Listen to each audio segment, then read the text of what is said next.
রান্নাঘরে থাকা ১ কাপ আটা দিয়ে তৈরি করে নিব ভিন্ন স্বাদের ভিন্ন ডিজাইনের একটি নাস্তা। নাস্তা তৈরি করব কোনো রকম কোনো খরচ হবে না।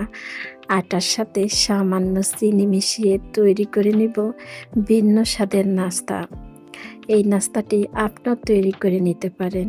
কিভাবে তৈরি করলাম তাহলে সবাই চলেন পুরাটা ভিডিও দেখে আসি। বিসমিল্লাহির রহমানির রহিম। আসসালামু আলাইকুম। Hello viewers, welcome to my channel Mim moms vlog. কেমন আছো সবাই? আশা করি তোমরা যে যেখানে আছো সবাই ভালো আছো। আলহামদুলিল্লাহ আমিও ভালো আছি। চলে আসলাম তোমাদের মাঝে আজকে আবার আমি ভিন্নভাবে ভিন্ন স্বাদের একটি পিঠার ভিডিও নিয়ে। আশা করি তোমাদের কাছে ভালো লাগবে। আমার ভিডিওটা যদি ভালো লাগে একটা লাইক দিয়ে পুরাটা ভিডিও জুড়ে সবাই আমার সাথে থেকে আমার পিঠা বানানো দেখে যেতে পারো। তোমাদের কাছে কেমন লাগলো তোমরা তোমাদের মূল্যবান কমেন্টের মধ্যে জানিয়ে যেতে পারো। এই পিঠা তৈরি করতে তেমন কিছুই লাগবে না, শুধু আটার মধ্যে চিনি মিশিয়ে আমি এই পিঠাটা তৈরি করে নেব। পিঠার মধ্যে সবসময় আমরা নিজেদের মতো করে মিষ্টি খেতে পছন্দ করি, ঠিক তেমনই এই পিঠার মধ্যে নিজেদের মতো করে মিষ্টি দেওয়া যাবে। প্রথমে একটা বাটির মধ্যে আমি 2 থেকে 3 চামচের মতো চিনি নিয়ে চিনির মধ্যে কিছুটা এলাচের গুঁড়া দিয়ে চিনির পানিটা ভালো করে মিশিয়ে নিলাম। আরও একটা বাটির মধ্যে আমি 1 কাপ আটা নিয়ে নিলাম। আটার মধ্যে 2 টেবিল চামচ তেল দিয়ে দিলাম। তেল আর আটা ভালো করে মিশিয়ে নিলাম। মিশানো যখন হয়ে যাবে আলাদা বাটিতে আমি চিনির পানি মিশিয়ে নিলাম। এবার একটু একটু করে চিনির পানি দিয়ে আটাটারে মাখিয়ে নেব। পানিটা আমি একবারে কিছুতেই দিব না, একটু একটু করে আটাটারে গুলিয়ে এরকম একটা গোলা তৈরি করে নেব। 1 কাপ আটা গুলিয়ে নেওয়ার পরও আমার আরেকটু চিনির পানি রয়ে গেছে। এই চিনির পানির মধ্যে আমি আরেকটু আটা দিয়ে আরও একটা গোলা তৈরি করে নেব।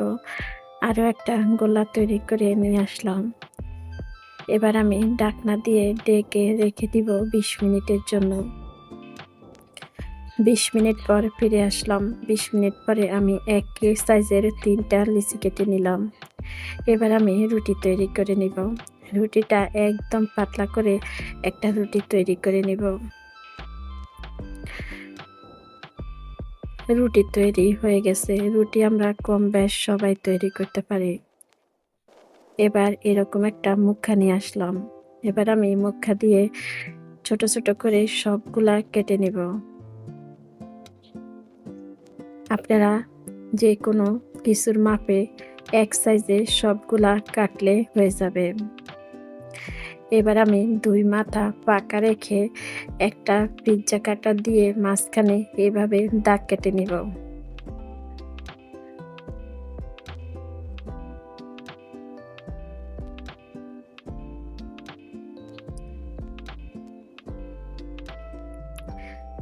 দাগ কাটা হয়ে গেল।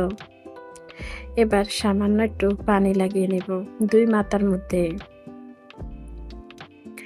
এবার এক পাশেরটা আরেক পাশে নিয়ে এভাবে হাত দিয়ে চেপে চেপে লাগিয়ে দেব।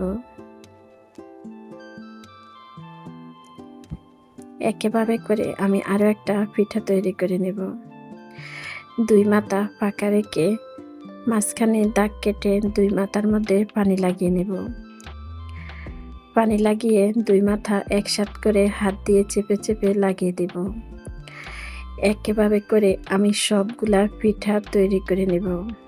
ভিডিওর এই পর্যায়ে এসে আমি সবাইকে একটা কথা বলি, জানি না আমার সাথে তোমরা এই পর্যন্ত কে কে আছো। তোমরা যারা আছো একটা লাইক দিতে ভুলে গেছো, একটা লাইক দিয়ে দিতে পারো। আমার ভিডিওগুলো দেখো, এখন পর্যন্ত আমার চ্যানেলটা সাবস্ক্রাইব করোনি, চাইলে আমার চ্যানেলটা সাবস্ক্রাইব করে রাখতে পারো। আমি যখন যে ভিডিও ছাড়বো তোমাদের কাছে নোটিফিকেশন চলে যাবে। সময় সুযোগ বুঝে আমার ভিডিওটা দেখে দিতে পারো। তোমরা যারা এই কাজটা করেছো তোমাদেরকে জানাচ্ছি অসংখ্য অসংখ্য ধন্যবাদ, এভাবে আমাকে সাপোর্ট করার জন্য, এভাবে আমার পাশে থাকার জন্য। সবাইকে আবারও জানাচ্ছি অসংখ্য ধন্যবাদ। আমার এই পিঠা তৈরি হয়ে গেল। পিঠা ভাজার ভিডিওটুক স্কিপ হয়ে গেল। তোমরাও চাইলে খুব সহজ এই পিঠাটি তৈরি করে নিতে পারো। সকাল বিকাল ২ টাইমে নাস্তা খাওয়া যাবে, সংরক্ষণ করে রেখে দেওয়া যাবে। খুব অল্প সময় অল্প উপকরণে এই নাস্তাটি তৈরি করে নেওয়া যায়।